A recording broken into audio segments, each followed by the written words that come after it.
दोस्तों नमस्कार। देश में हुए एक आंदोलन ने देश भर को हिलाकर रख दिया।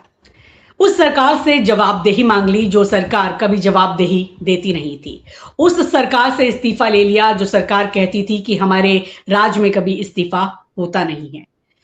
तो देश के युवाओं ने बहुत कुछ किया और इस जेनजी आंदोलन में बहुत कुछ ऐसी चीजें भी हुई जो आज से पहले घटा नहीं था। और उसमें एक बड़ा सवाल ये भी निकल कर आया कि इन पूरे आंदोलनों में या फिर जो हमारे देश की सोशियो पॉलिटिकल एक व्यवस्था है, उसमें मीडिया का क्या रोल है आज के मीडिया का? जिस तरह से इस आंदोलन से मीडिया की बहुत सारी खबरें निकल कर आई कि मेन स्ट्रीम मीडिया के कुछ पत्रकारों पर तथाकथित या हमले हुए और उसको लेकर कुछ सो कॉल्ड बड़े-बड़े एंकर्स ने बहुत ट्वीट किए और बहुत परेशानी भरी बातें कही। लेकिन यहाँ बहुत सारे यूट्यूबर्स भी थे जिनको बहुत प्यार मिला, उन्हें फूल भी मिले और उनको लोगों ने गले भी लगाया। तो बहुत सारी चीजें हुई। हम आज इसी सवाल को आपके सामने लेकर आए हैं कि मीडिया जिसका रोल होता है एक लोकतंत्र में चौथे खंबे का, क्या इस आंदोलन के परिप्रेक्ष्य में हम देखें तो क्या मीडिया इस रोल को ठीक ढंग से निभा रहा था? आखिर ये घटनाएं क्यों हुई? इनके कारण क्या थे? और आगे क्या अब मेन स्ट्रीम मीडिया के बजाय ऑल्टरनेटिव मीडिया पर लोगों का विश्वास शिफ्ट कर रहा है? क्या जो मेन स्ट्रीम मीडिया है उसके पास विश्वास का संकट है? इस पर हम चर्चा करेंगे। दो खास मेहमान हमारे साथ आज मौजूद है। विक्रांत यादव जी हमारे साथ है जिनका 2.5 दशक का पत्रकारीय अनुभव है। प्रिंट से लेकर टीवी तक इन्होंने काम किया है। अमर उजाला, दैनिक जागरण में इन्होंने काम किया। उसके बाद IBN 7 और टीवी 18 जिसको हम आज जानते हैं, बरसों बरस कई दशकों तक टीवी इंडस्ट्री में काम किया और पॉलिटिकल एडिटर और काफी रिपोर्टर से होते हुए सभी ओहदों पर रहे, यानी कि ये टीवी विधा की हर चीज को पहचानते हैं।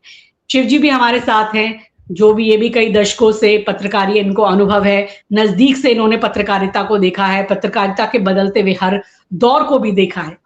और अपना अगर मैं परिचय दे दूं तो लगभग 2.5 दशक से मैं भी इसी टीवी पत्रकारिता से जुड़ी हुई हूं और बहुत से रंगों को बदलते हुए देखा है।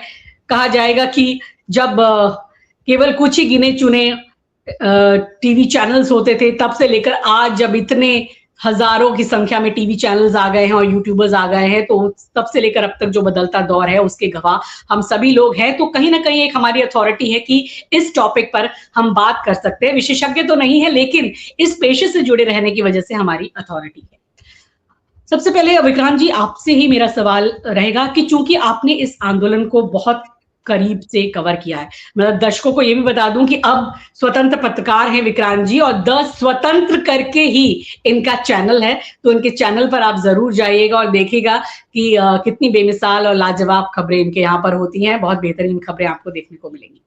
विक्रांत जी सवाल आपसे यही है कि आपने बहुत करीब से इस पूरे आंदोलन को कवर किया। इस आंदोलन से बहुत सारी बातें तो निकल कर आई ही, बहुत बड़ा एक सोशियो पॉलिटिकल चेंज भी दिखा, फिर से एक आंदोलन की स्पेस देश में वापस आई, लेकिन सवाल यहाँ मीडिया का भी बहुत बड़ा खड़ा हुआ। जब शुरू में इस आंदोलन को तो मीडिया ने कवर ही नहीं किया, मतलब जो मेन स्ट्रीम मीडिया है, और केवल यूट्यूबर्स जहां गए उन्होंने इसको एक तरीके से अछूत की तरह समझा। लेकिन जैसे जैसे ये आंदोलन सफल हुआ, बाद में किसी दबाव में यहाँ आए तो भीड़ ने उनको नकार दिया और कुछ अभद्र, कुछ गलत घटनाएं भी हुई जो नहीं होनी चाहिए। पर आप इस पूरी चीज को किस परिप्रेक्ष्य में देखते हैं?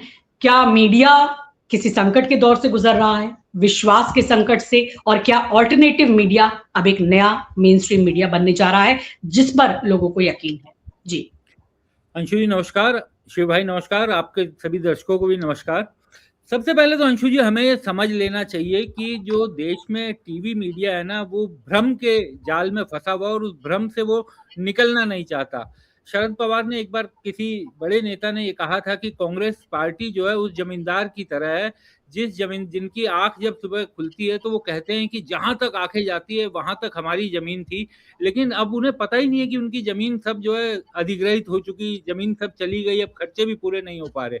तो देश की मेन स्ट्रीम मीडिया को भी यही भ्रम है, उन्हें ये लगता है कि देश को वही चला रहे हैं, देश की राजनीति को वही चला रहे हैं, देश की जनता के मिजाज को वो चला रहे हैं। और इसी भ्रम का शिकार होकर इस आंदोलन ने ये साफ कर दिया है। देखिए, मैंने अन्ना आंदोलन भी पहले दिन से कवर किया था। मैं दिल्ली के उन बहुत ही कम रिपोर्टर्स में था जो पहले दिन वहां पहुंचा था, और उसके बाद मैंने वहां पर भी 3 दिन 4 दिन शुरुआत के उनका आंदोलन उठ नहीं पा रहा था, उसके बाद 3-4 दिन बाद वो आंदोलन उठा। उस आंदोलन में और इस आंदोलन में सबसे बड़ा फर्क यह था कि उस आंदोलन को मेन स्ट्रीम मीडिया ने अपना हिस्सा बना लिया था, क्योंकि जनता को लगा कि एक ऐसा आंदोलन हो रहा है जो समाज में कुछ बदलाव लेकर आएगा, कोई इससे सरकार के खिलाफ एक राह निकलेगी। और मीडिया का जो बेसिक रोल होता है वो विपक्ष की आवाज को थोड़ी तेज आवाज देना, क्योंकि विपक्ष भी इस देश की जनता का ही नुमाइंदगी करता है। लेकिन उस आंदोलन से और यहाँ तक आते आते हमने इतना लंबा सफर मीडिया ने तय किया कि जो विपक्ष जिस आवाज की नुमाइंदगी करता है उसको आवाज देना मेन स्ट्रीम मीडिया ने एकदम बंद कर दिया।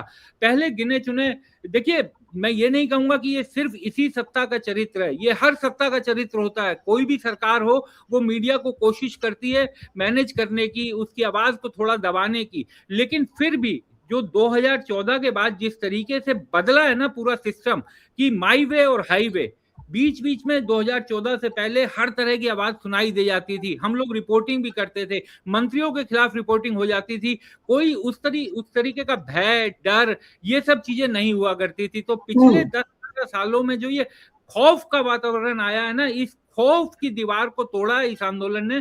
और मैं यही मानता हूं कि इस पूरे आंदोलन की जो सबसे बड़ी सीख या सबसे बड़ा जो समाज को इसका मिला है उपहार, वो यही है कि जो सत्ता का खौफ का चरित्र था, जो सत्ता के खिलाफ ना बोलने की एक ऐसा अनसेट सब उसे फॉलो करते थे कि नहीं आपको इस मामले में तो चुप रहना है, बच्चों ने उसे पूरी तरीके से तहस नहस कर दिया। उन्होंने साफ दिखा दिया कि कोई नियम कायदा कानून उनके सामने नहीं चलेगा।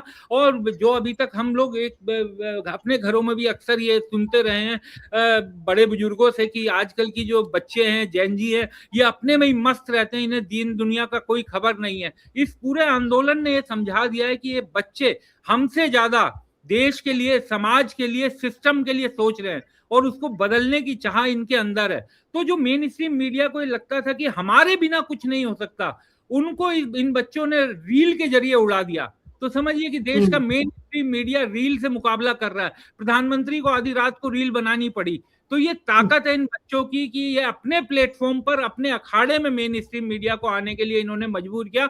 और मेन स्ट्रीम मीडिया के 10 एंकर वो जिस दिन से प्रधानमंत्री ने रील बनाई उस दिन से वो रील बना करके समझाने की कोशिश करने लग गए, अरे भाई आपके पास तो इतने बड़े बड़े प्लेटफॉर्म है, फिर भी आपको रील बनाने पे आना पड़ा। तो इन बच्चों ने पूरा गेम के रूल्स बदल दिए और इन्होंने कहा कि हमारी शर्तों पर खेल होगा और हमारी शर्तों पर आपको खेलना होगा।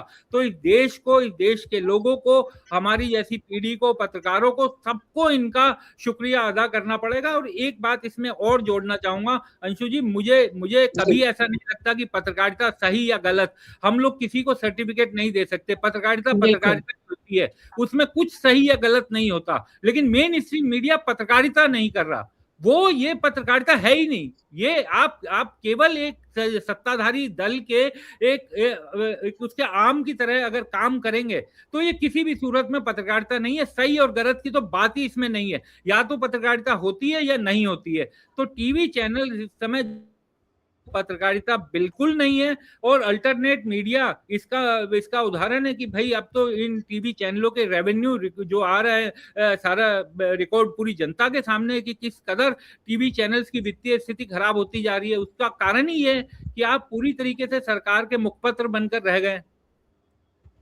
जी बिल्कुल सही बात आपने कही कि जो अपना धर्म है, पत्रकार का जो एक धर्म होता है, खबरें पहुंचाना बिना किसी लाग लपेट के, निष्पक्ष भाव से और किसी का टूल बने बिना, वही पत्रकार होते हैं। तो सही कहा आपने कि ये पत्रकार तो ये लोग बिल्कुल भी नहीं है, किसी कंपनी के नौकर हो सकते हैं, मुलाजिम हो सकते हैं, लेकिन पत्रकार नहीं है।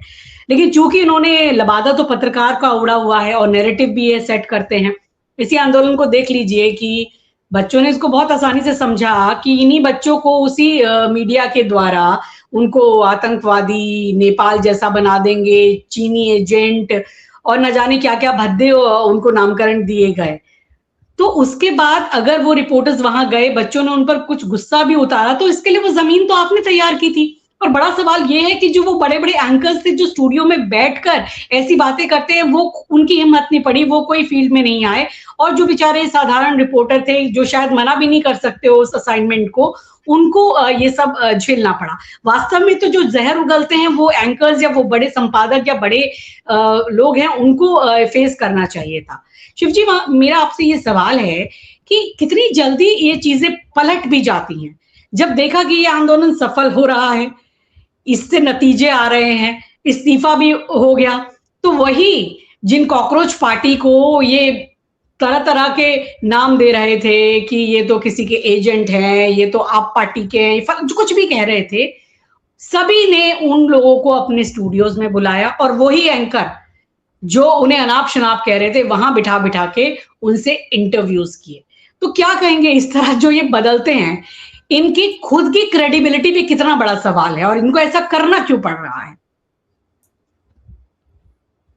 आपने देखा होगा कि गिरगिट भी शर्मा गया होगा कल। वो ये कह रहा होगा कि ये तो हमारे भी गुरु निकले, क्योंकि गिरगिट को लेकर पहले हमने अरविंद केजरीवाल पर कई कटाक्ष किए हैं, तो ये उनसे कई किलोमीटर आगे निकले, मतलब मीटर 2 मीटर नहीं निकले। और उसका उदाहरण है कि मैं जब गया था, मैंने अपने बैग से अपनी माइक आईडी निकाली, तो वहां चीखना चिल्लाना शुरू हुआ, गोदी मीडिया आ गई, गोदी मीडिया आ गई, क्योंकि बैग में से आईडी निकालने का मतलब था कोई पत्रकार होगा, फिर उसमें से 3-4 आए, नहीं नहीं नहीं कुछ नहीं कहना इनसे, ये अपने आदमी है। मतलब उन्हें ये भरोसा था कि हम उनके आदमी हैं, ये भरोसा हमने कमाया है पिछले इतने दिन। और उसके बाद हम खुलेआम घूमे, हमें पानी पिला रहे हैं, हमारे लिए कोई केला ला रहा है, कोई सेब ला रहा है। विक्रांत सर ने देखा होगा वहां अक्सर यही हो रहा था, हमें कुछ नहीं करने की जरूरत थी, और लोग आ रहे थे कि हमारा बयान ले लो, एक बार मेरी भी सुन लो। लेकिन सवाल ये नहीं है कि हमें सम्मान मिल रहा था, उन्हें असम्मान मिल रहा था। उनकी वजह से अब हमारा सम्मान कम हो रहा है, हमारी वजह से तो उनका सम्मान बढ़ रहा है। उनकी वजह से अब हमारी एंट्री सब जगह बैन हो चुकी है। पहले हम जाते थे किसी भी अधिकारी के दफ्तर में, यूं घुसते थे, अब हम बाहर बिठा दिए जाते हैं और हमें इंतजार करना पड़ता है, और वो भी उस अधिकारी की हम पर कृपा दृष्टि है कि वो हमसे मिल ले। मैं बड़ी गंभीर बात आपसे कह रहा हूं। एक दौर था, हमारी अविश्वसनीयता हो गई, हमारे ही लोगों ने हमें यह अविश्वसनीयता में धकेल दिया कि हम किसी अधिकारी के साथ बैठकर फिर हम अपने सूत्र बताकर उसकी पोल पट्टी खोलना शुरू कर देंगे, सिर्फ व्यूज को लेकर। लेकिन क्या इससे व्यूज मिलते हैं? जो लोग कल तक राम मंदिर पर कह रहे थे कि चंपत राय का चरित्र ऐसा है, चरित्रवान है, 45 वर्ष का संघ की आयु, अरे संघ की आयु क्या चोरी नहीं करा सकती है? एक घर में 2 बहुएं रहती हैं, सास की उम्र 80 वर्ष है और एक बहू घर में चोरी कर लेती है, उसी घर में जिस घर में रह रही होती है, तो क्या वो चोर नहीं है? उसे हम ये कह देंगे कि इस घर में यह 30 साल से रह रही थी, अब चोरी नहीं कर सकती। अरे भाई, संघ की आयु से चोरी से क्या लेना देना है? मन बदल गया और यही यहां किया। इस्तीफा कैसे हो जाएगा? धर्मेंद्र प्रधान का क्या दोष? भाई तुम कौन होते हो ये कहने वाले कि धर्मेंद्र प्रधान दोषी नहीं? जिसको नुकसान हुआ है वो कह रहा है, हम विक्रांत सर और आप बात कर रहे हैं, हम ये कह रहे हैं कि विक्रांत सर ने जो अभी हमें बातें बताई वो गलत हैं, तो या तो विक्रांत सर हमें जवाब देंगे या हम विक्रांत सर को बताएंगे गलत कैसे है। जो आदमी वीडियो देख के हमें ज्ञान देने लगे कि तुम क्यों लड़ रहे हो,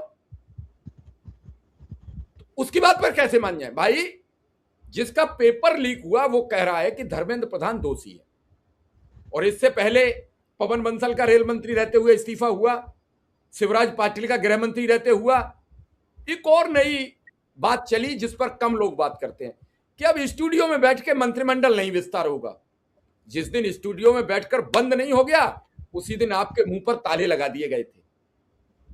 जब हम नहीं ये कह सकते हैं, इथेनॉल पे कितने लोग रिपोर्टिंग कर रहे हैं चैनल, और यूट्यूबरों ने इथेनॉल मंत्री की जबान बंद करा दी है, मुकदमे लिखवाए गए। कितने जेल गए यूट्यूबर? एक भी नहीं जाएगा। कितनों को भेज दोगे? 1 को, 2 को, 10 को? प्रधानमंत्री जी को आपने 12 वर्ष में पहले बार सरेंडर करते देखा। रात के 12 बजे आके रील बनाने पड़ी, जल्दी में वो मसौदा को मुसद्दा उसद्दा क्या क्या बोलते रहे, और उस मुसद्दा के चक्कर में उस पर 350 मिलियन से ज्यादा व्यूज आ गए। हम जैसे लोगों ने, विक्रांत सर जैसे लोगों ने उसे 7-7 बार, 8-8 बार, 20-20 बार देखा। इसमें और कमी क्या है? तो जो वो उस दिन की तस्वीर थी वो बता रही थी कि इस्तीफा तो हो चुका है, हमें मौके की तलाश है कि ये समर्पित किसको किया जाए। अगर यूथ को समर्पित कर दिया तो यूथ अगली बार हमारे प्रधानमंत्री जी का ले लेगा, विपक्ष के नाम समर्पित किया तो विपक्ष प्रधानमंत्री जी का इस्तीफा ले लेगा। सीजेपी अभी मैदान में नहीं है, मैं बड़ी गंभीर बात आपसे कर रहा हूं, सीजेपी मैदान में नहीं है, लिहाजा रिश्ते सीजेपी से बनाओ, क्योंकि वांगचुक का जब तोड़ा गया ये अनशन तो उससे आंदोलन पर कोई असर नहीं पड़ा, वो भी एक दाव था। लेकिन मीडिया ने रोल, मीडिया किस मुंह से कल कह रही थी सौरभ दास से कि आप जीत गए। भाई चीनी एजेंट कैसे जीत जाएगा इस देश में, नेपाली एजेंट कैसे जीत जाएगा, ये क्यों नहीं सवाल किया। और इन नेताओं का भी चरित्र बड़ा घटिया है, ये हम लोग जाते हैं और हम इनकी बात रखते हैं, तब तक तो कहते हैं कि ये शेर दिल पत्रकार आए, और जैसे ही स्टूडियो से फोन आता है तब ये हमें मौका नहीं देते हैं। विक्रांत सर भी इस बात से सहमत होंगे, फिर हमें मौका नहीं देते हैं, फिर ये सीधे स्टूडियो जाते हैं कि चलो अब बात वहां कहेंगे। इसका मतलब इनका भी भरोसा वही है, और इसीलिए विपक्ष पीछे आता चला जा रहा है। आप प्रेस कॉन्फ्रेंस में ये कह के नहीं जीत सकते कि ये पत्रकार घटिया है, ये चैनल घटिया है, फिर बैठते तो वहीं जाके हो। भाई राहुल गांधी ने कुछ रिपोर्टर बैन किए, और कमलनाथ जी की उसमें हवाई जहाज में कौन बैठ के इंटरव्यू लेने गया।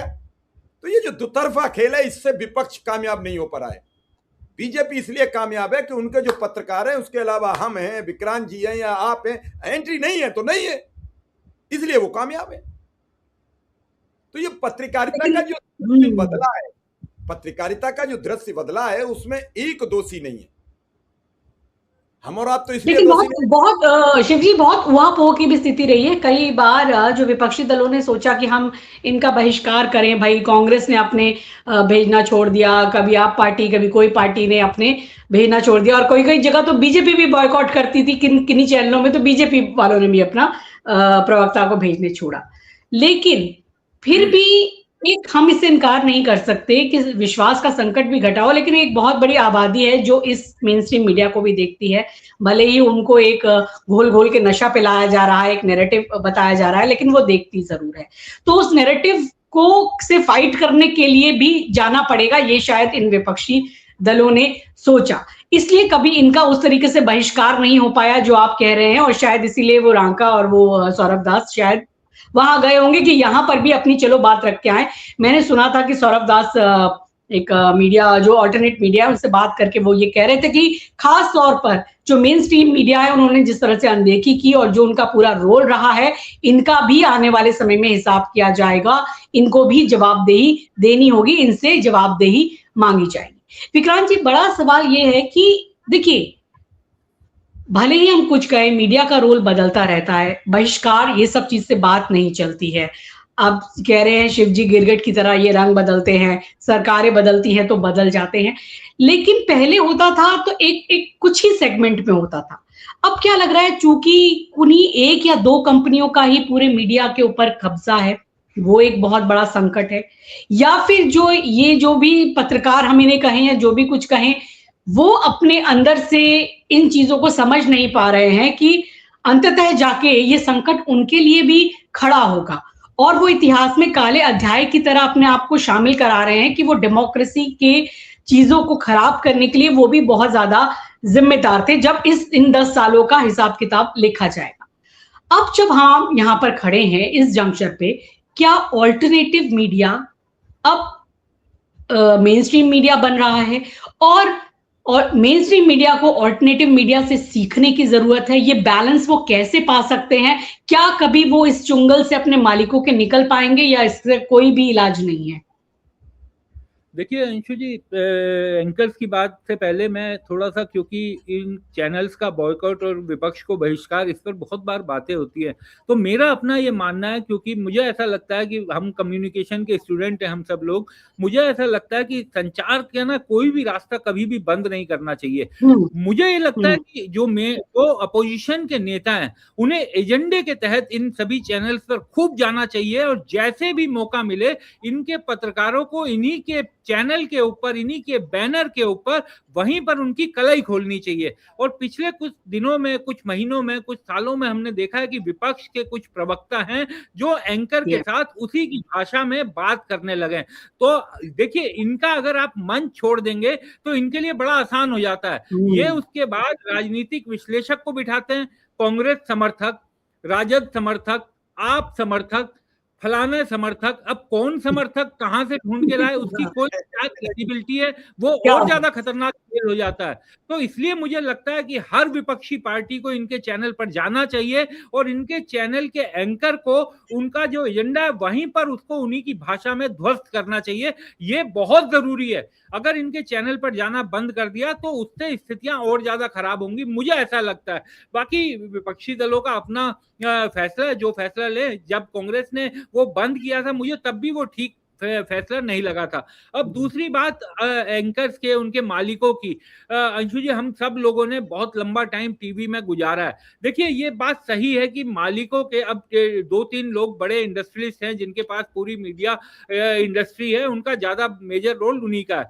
लेकिन उसके बावजूद मैं आपको जहां तक मुझे ऐसा लगता है कि इसमें ये जो पूरा सिस्टम खराब हुआ ना, इसमें मालिकों से ज्यादा भूमिका चंद एंकर्स की रही। उनके अपने व्यक्तिगत स्वार्थ, उनके अपने व्यक्तिगत सोच और उनकी अपने जो व्यक्तिगत जरूरतें, उनके कारण ये सब चीजें हुई हैं और जनता को भी ये सब चीजें साफ दिखाई दे रही हैं। तो आप ये समझिए कि क्योंकि बहुत से इन एंकर्स को मैं जानता हूं और आप भी भली भांति जानती होंगी, ये विचारधारा के लिए भी ईमानदार नहीं है। 2014 से पहले में अब जितने लोग जो एंकर्स हैं और जो कहते हैं कि वो आरएसएस और संघी विचारधारा को बहुत पहले से जानते हैं, सालों से, दशकों से उनका परिवार इस विचारधारा को मानता आया है, 2014 से पहले उनके क्या विचार थे, किस तरीके की बात वो बोलते थे, हम इसमें कोई, ये एकदम ओपन सीक्रेट है।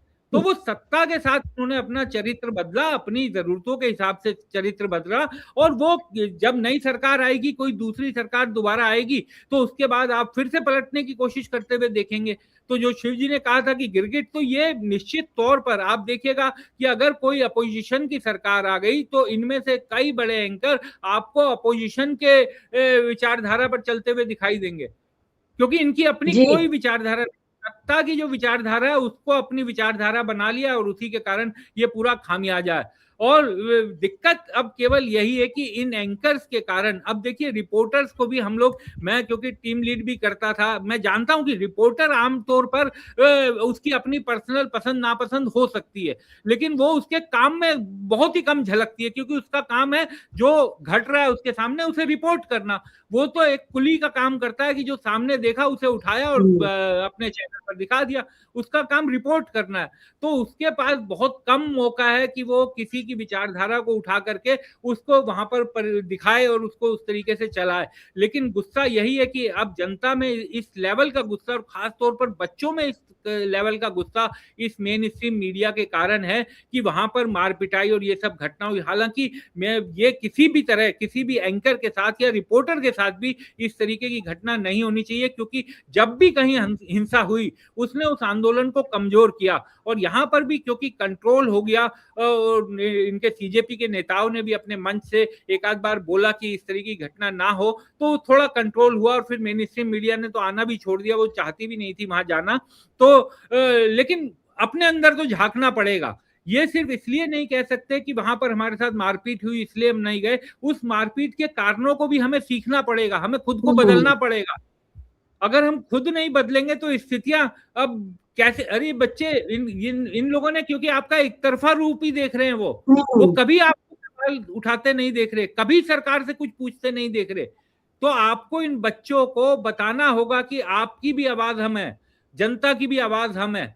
अगर खुद में बदलाव नहीं रहेंगे तो इसी तरीके का क्रेडिबिलिटी तो अब खैर बची ही कहाँ है, लेकिन गर्त में एकदम जो जा रही है वो और ज्यादा उसे कोई नहीं बचा सकेगा। जी, देख रहे हैं कि कुछ छोटे छोटे रूप में बदलने की कोशिश की है। कुछ वो जो एंकर्स थे उन्होंने अपने आप को थोड़ा बैलेंस दिखाने की कोशिश की है जब से ये आंदोलन सक्सेसफुल हुआ है। आपको रोक रहा हूँ, मैं अभी थोड़ी देर पहले जैसे ही घर में घुसा, यहाँ पर घुसा था, तो मैंने देखा एक TV channel main stream media, उसमें चल रहा था कि अनशन के अनशन के वो 36 दिन जंतर मंतर आंदोलन की पूरी कहानी। अरे भाई तुम लोग भाई लोग एक दिन तुम वहां पर गए नहीं और 36 दिन के आंदोलन की पूरी कहानी अब तुम बता रहे हो, तो किसको मूर्ख समझते हो यार? हेडलाइन फिर भी कर वही दिया कर कि रहे हैं। प्रोग्राम दिखा रहे हैं वो कि 36 दिन की पूरी कहानी बताएंगे। तो ये इनको सीखना, इनको समझना पड़ेगा कि जनता अब उस लेवल की उस कदर बेवकूफ नहीं है। बिल्कुल, ये जेनजी यही कह रहे हैं कि आपने मिलेनियल्स को और उससे पहले वाली जनरेशन को तो मूर्ख बना दिया, लेकिन हम मूर्ख बनने वाले नहीं हैं। और एक बड़ी चीज हुई विक्रांत जी, मैं वापस आपके पास ही आना चाहूंगी। बड़ी चीज ये हुई कि इस मेन स्ट्रीम मीडिया को लगता था कि हम ये खबरें नहीं दिखाएंगे, हम अखबारों में नहीं दिखाएंगे, तो ये खबर बनेगी ही नहीं आंदोलन की। लेकिन यहाँ पर बहुत सारे मिथ टूट गए कि ऑल्टरनेट मीडिया से ही ये खबर इतनी फैली कि जिसे कहना चाहिए जंगल की आग की तरह, और पूरे देश में ये आंदोलन फैल गया। तो किसी मीडिया की जरूरत ही नहीं थी, इस मीडिया को हाशिए पे ला दिया। आज हर जगह ऑल्टरनेट मीडिया की बात हो रही है। और जो आप बात कह रहे थे, सच में ये मेन स्ट्रीम मीडिया आज संकट से गुजर रहा है। मैं अपने कई मित्रों से बात कर रही थी, कल ही मैं किसी कार्य मतलब गई थी अपने मित्रों के साथ किसी कार्यक्रम में, तो वो मेरी एक दो तीन फ्रेंड्स नहीं आई थी, मीडिया की ही हैं, तो कारण पता चला, बोले नहीं आज नहीं आ सकते, ऑफिस से बड़ा छटनी का दौर चल रहा है। मैं खुद बता रही हूँ ये बात। तो वहां ये खलबली मची हुई है, उनके रेवेन्यू गिर गए हैं, उनके यहाँ छटनी के दौर चल रहे हैं, क्योंकि इनका नैरेटिव अब कोई नहीं सुन रहा है। और ऑल्टरनेट मीडिया के लोगों से बात कर रही हूँ तो वो कह रहे हैं कि हमारे 4 गुना 5 गुना रेवेन्यू बढ़ गए हैं, क्योंकि हमारे दर्शक बहुत बढ़ गए हैं। दर्शक हमको लिखते हैं और हमारा उनसे संवाद होता है। हमने खुद देखा ऐसे चित्र, आप तो खुद गए थे। विक्रांत जी, आपसे मैं ये जानना चाहती हूँ, आपने ये दोनों स्ट्रीम्स में दोनों जगह काम किया है, आपने मेन स्ट्रीम मीडिया में भी और अब आप स्वतंत्र पत्रकार भी हैं। इस आंदोलन के बहाने में बताइए, आपने अपनी आंख से क्या देखा, थोड़ी अपनी आंखों देखी बताइए कि वहां इस मेन स्ट्रीम मीडिया और ऑल्टरनेट मीडिया दोनों के लिए क्या हाल था। और ये जो आरोप लगा रहे हैं उनके एंकरानियां कि भाई मार दिया, रो रहे हैं, टेसुए बहा रहे हैं, वो कहां तक सही है? देखिए अंशु जी, मैं एक पारिवारिक, क्योंकि कोई इमरजेंसी थी एक हमारे अरे परिवार की विक्रांत सर, बीमारी के मैं कारण। क्षमा के जी साथ जी आपको, क्षमा के साथ मैं 20 उस सेकंड रुकेंगे, जी 20 जी सेकंड। जी जी जी जी कॉकरोच जनता पार्टी के उठान के बाद अब E20 जनता पार्टी किसी ने बना दी है। मुश्किल से 2-3 घंटे हुए हैं, 14,900 फॉलोअर उसके ट्विटर पर आ गए हैं। मैं इसे समझूंगा, ज्वाइन तो इसने मई 2024 में किया, लेकिन इसके फॉलोअर वही 0 फीरो बने रहे। आज इसने E20 जनता पार्टी बना दी है और इसके बाद इसके फॉलोअर बढ़ने शुरू हो गए हैं। और मतलब समझ लीजिए, ये अब ये गडकरी जी की तरफ जा रहा है। चलिए हाँ विक्रांत जी, आप बात पूरी कीजिए। बिल्कुल, जी अपने रास्ता बच्चों ने दिखा तो दिया है, बच्चे बैठने वाले तो है नहीं खाली। तो इसी तरीके से सरकार की सबसे बड़ी दिक्कत भी यही है कि उसने जिस जिस भले ही देखिए सीजेपी के नेता क्या कहना, सीजेपी के रिप्रेजेंटेटिव के साथ उन्होंने समझौता हस्ताक्षर हुए, जो कुछ हुआ, और उसके बाद सहमति बन गई आंदोलन खत्म होने की। लेकिन अंशु, ये जो आंदोलन है ये हमें समझना पड़ेगा, शिव भाई भी हो सकता है मेरी बात से सहमत हो, कि ये जो आंदोलन है ना, ये आंदोलन नेतृत्व विहीन था। इस आंदोलन का नेता ना सोनम वांगचुक है, ना अभिजीत दीपके है, ना आशुतोष रंका है, ना सौरभ दास है, कोई भी इसका आंदोलन का नेता नहीं है। असल क्या हुआ कि जिस दिन सोनम वांगचुक को जब उठाया गया, उससे पहले तक वहां पर उस तरीके का माहौल नहीं बन पा रहा था। भीड़ आ रही थी, लोग खड़े हो रहे थे, इकट्ठा हो रहे थे, लेकिन एक कहीं ना कहीं मन में उनको गुस्सा भी था कि यार हमारी बात कोई सुन नहीं रहा, कोई बातचीत नहीं कर रहा। फ्रस्ट्रेशन भी बच्चों के मन में था। लेकिन जो उठाया और जिस तरीके से सोनम वांगचुक को उठाया गया, वो एकदम जंगल में आग की तरह फैली। और उसके बाद जो बिना बच्चे वहां पर पहुंचे, और आप ये देखिए कि मेट्रो नहीं चल रही है, कुछ नहीं चल रहा है, 16-17 स्टेशन आपने बंद कर दिए। कहां से लोग पैदल आ रहे हैं, कहीं पार्किंग की जगह नहीं है कि आप अपनी गाड़ी लेके चले जाइए। लेकिन जंतर मंतर पर किसी भी हाल में आप उस 20 तारीख के बाद से कभी भी आप जाइए, 30-35 हजार से कम वहां बच्चा नहीं ऐसा लगा कि इससे कम किसी भी समय रहे हो। तो ये जो आंदोलन बना उसके बाद ये पूरा एकदम फेसलेस हो गया। बच्चों ने ठान लिया कि अब तो इस्तीफे के अलावा कुछ नहीं चलेगा। तो ये जो सीजेपी के नेता हैं जिनसे बात भी कर रही थी सरकार को भी इस बात का पता था कि अब ये किसी और शर्त पर मान ही नहीं सकते, और सीजेपी के रिप्रेजेंटेटिव्स को भी पता था कि अब हम बिना इस्तीफा लिए जाएंगे तो बच्चे हमें घर में घुसने नहीं देंगे। तो ये एकदम फेसलेस आंदोलन हो गया था, और इसी कारण सरकार के सामने कोई चारा नहीं था। और अब तो एक तरह से ये कहा जा सकता है कि ऐसा हथियार मिल गया है बच्चों को, लोगों को, जनता को। अब जैसा शिव भाई जिसकी तरफ इशारा कर रहे हैं अंशु जी, अब एथनॉल को तो लोग भूले हुए थे, क्योंकि जब ये आंदोलन शुरू हुआ उससे पहले एथनॉल की चर्चा बड़े लंबे चल रही थी, और राम मंदिर। तो अब धीरे धीरे ये सब मुद्दे भी चलने शुरू होंगे, क्योंकि एक मंत्री की को निपटा दिया गया है, तो अब बाकी चीजों पर विपक्ष भी बोलेगा और बच्चों की तरफ से भी आवाज आएगी। बिल्कुल, जवाबदेही मांगना सिखा दिया इस आंदोलन ने, और मीडिया को भी उसकी जगह दिखा दी कि आप कोई नैरेटिव फैलाओगे, आप कुछ भी गलत कहोगे, हम उसको तुरंत तोड़ेंगे। उन्होंने जैसे कुछ गलत दिखाया, बच्चों ने तुरंत वीडियो बना के दिखाया कि नहीं आप ये गलत बोल रहे हो, और वहीं उनको एक तरीके से जवाब दे दिया। तो इस आंदोलन ने सिखाया है कि मीडिया को भी अपनी जवाबदेही, जिम्मेदारी समझनी होगी, नहीं तो ये जनरेशन आपको सिखा देगी। तो आप पत्रकार हैं तो पत्रकार का धर्म निभाइए, क्योंकि इस आंदोलन ने बहुत कुछ वो चीजें पलट दी हैं जो इतिहास में होती आई थी। बीजेपी के जो आईटी सेल है उनके भी बहुत सारे दावों को फेल कर दिया है, वो भी वहां पर घबराए परेशान है कि भाई इस जेनजी का हम जवाब कैसे दें, इनकी रील और इनके मीम का जवाब तो हम भी नहीं दे पा रहे। तो बहुत सारी चीजें बदली हैं। तो जो पत्रकार हैं, जो भी हैं, किसी भी मीडिया में काम करते हैं, वो अपने धर्म को समझें, उसको निभाएं, क्योंकि जनता की उम्मीदें आपसे हैं। अगर आप उन उम्मीदों पर खरे उतरेंगे, जो काम आपको करना है, यानी कि आपको सत्ता से सवाल करना है, तो वो सवाल आप जरूर करिए, तभी आप लोगों की रिस्पेक्ट भी पा सकेंगे, जैसे कि विक्रांत जी पा रहे हैं, और जैसे कि शिव जी पा रहे हैं, और बहुत सारे स्वतंत्र पत्रकार पा रहे हैं। मैं ये नहीं कह रही कि मेन स्ट्रीम मीडिया में सब पत्रकार ऐसे ही हैं, बहुत से हमारे अच्छे पत्रकार हैं जो मजबूरी में नहीं वो चीजों को कर पाते। फिलहाल इस चर्चा को मैं यहीं पर समाप्त करूंगी, और आप दोनों लोग इस चर्चा में शामिल हुए, आप दोनों का ही बहुत बहुत शुक्रिया।